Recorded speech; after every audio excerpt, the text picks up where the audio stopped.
So, guys, let's get started. Good evening to everyone here. Yeah. Today, we are summarizing the book Deep Work by Cal Newport. Let's get straight into it. Deep Work is a book about the science of productivity.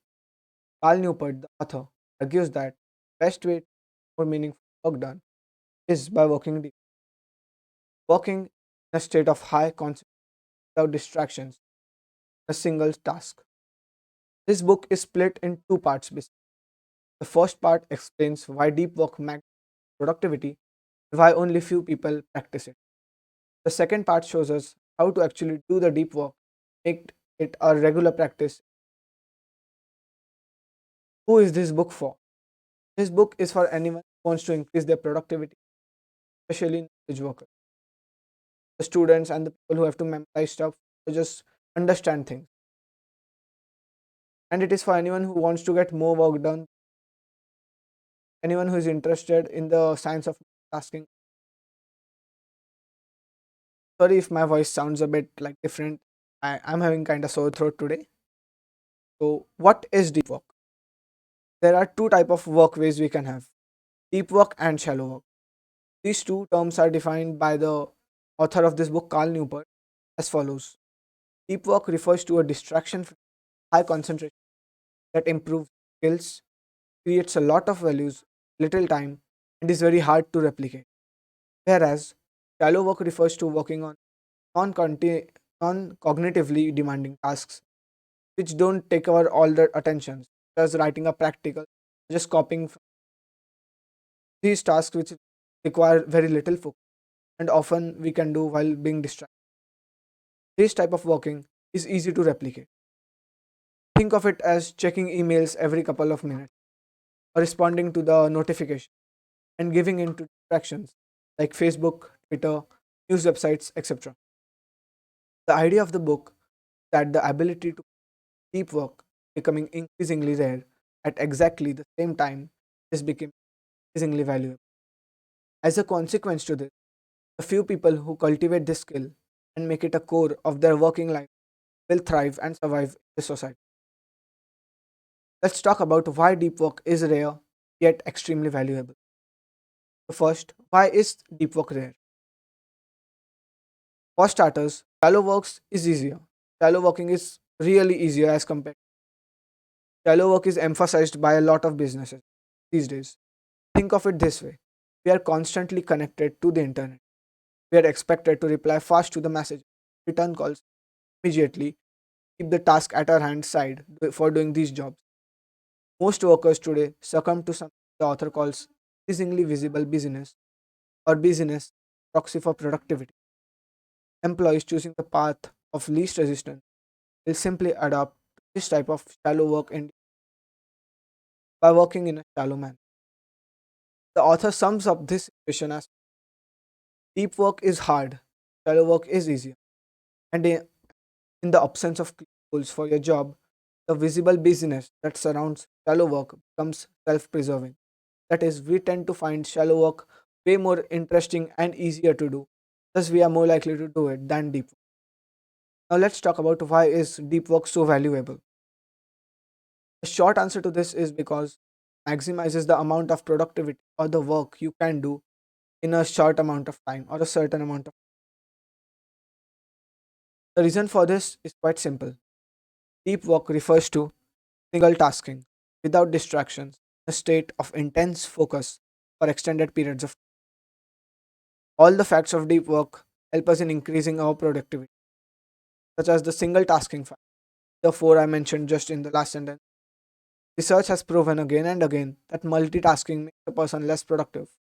For example, when we are writing a practicals listening music or something, even be it lo-fi beats, good if we are not in the mood to it, it works at that time. But if we don't have a mood and we are just listening to it, is not productive. We just kinda get zoned out.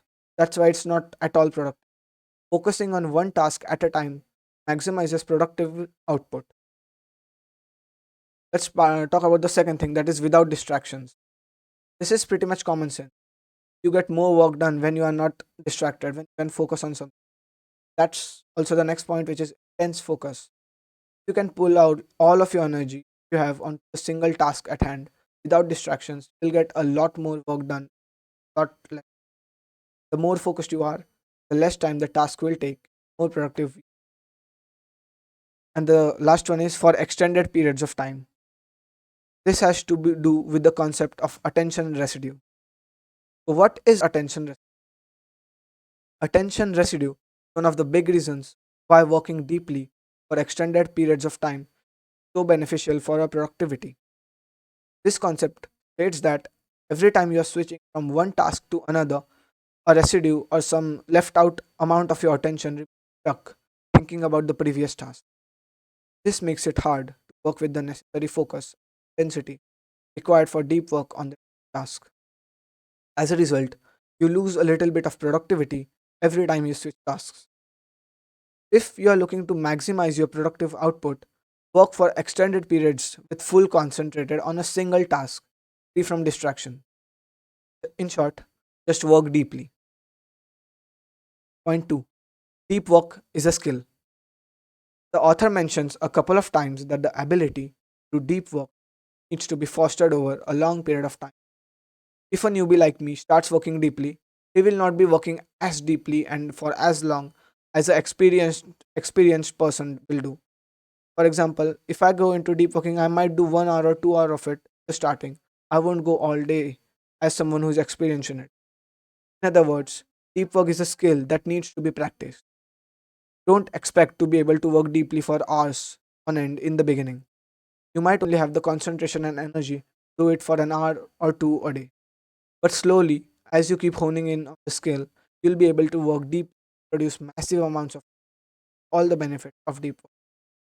As the law of compounding we discussed in the Atomic Habits summary states that no to barely minimum progress made in one day, but each day is important as the result compounds over time, provide exponential.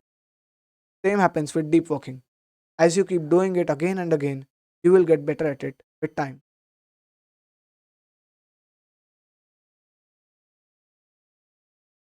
According to Carl Newport, the two core skills needed for deep work are the ability to intensively, the ability to overcome the desire for distraction. Both these subskills improve the overall skill of deep work. Now let's talk about the four rules, the section 2 of this book. Four rules of deep work. These four rules are: rule number 1, work deeply. Number 2, embrace boredom. Rule number 3, quit social. Rule number 4, train the shell. Let's talk about these rules in a bit detail. The first rule is working deeply. Working deeply, hurtful nature, the very thing the most of us don't want. We aren't meant like haven't done this so much. We haven't gone into a single task. COVID pandemic started. We have been doing assignments with music, stuff with music. Like we have been into this habit of multitasking, which is not really that good. Along with the deep work part being difficult by itself, if we provide a bad environment for working and a finite amount of willpower, makes a perfect recipe. You'll get distracted very easily. You'll just task to make deep work a staple in our day-to-day lives. Get ritual routines that make things easy or automatic. Rule number 2, erase boredom. Tense concentration is a skill that, much like athletes, you'll need to take care of your. If throughout your day-to-day life, given to distractions, slightest hint of boredom, you'll struggle to develop type of intense concentration for deep work. You literally train and rewire your brain for on-demand. Solution to this is quite simple. Erase boredom. Stop checking your inbox or looking at the opportunity. That's how you can train your brain. Have more focus, just not get distracted. Rule number 3, quit social media. Here is the prime example. Just because it offers will benefit, simply can't work deeply the need on social due to its addictive nature. Social media and deep living do not go well. That's why it's better if you can just quit social media, just limit it as much as you can if you want to work deeply. Number four, Drain the Shallows. The Shallows is the name of the book, 10 on the effects of internet on brain sunlight. Shallow work refers to, told previously, sending email messages, checking smartphone, attending meetings, and other inevitable but ultimately low value tasks. If you are serious about working deeply, you need to drain these shallow. To schedule time for deep work, spend as little time on shallow work as possible. Don't let shallow work get in the way of a few additional tips from the author. Using routines to ritualize deep work. Working deeply in a world that constantly pushes us towards shallow work is difficult. In order to achieve this feat, we need to create rituals and routines that are designed to minimize willpower necessary to transition into maintain a block of unbroken concentration. There are broadly four approaches systematically carving out time for deep work. Choose an approach or mix approaches, customize them that fit your specific lifestyle. Now, the first approach is monastic philosophy. This philosophy involves cutting yourself from the distractions completely, like a monk in a monastery. Second is bimodal philosophy. This involves this mode alternates between a normally engaged life and a monastic approach. That is, you go on with your life, and when you get time, you completely cut yourself from distractions. Third is rhythmic philosophy. This involves a fixed time for deep work every day, such as between 5 to 7 a.m., or a fixed time for deep work throughout the week, such as every Monday and Thursday. The fourth is the journalistic philosophy. This is the author's main approach. Fits deep work into his schedule whenever he can, kind of like a journalist who is ready to write on deadline whenever the situation arises. Whatever works for you. The goal is to make deep work a staple or a daily part. Tip number two from the author: say yes to the wildly important. Saying no to distractions just for the sake of saying no to distractions isn't very motivating. To be honest, it is not motivating at all.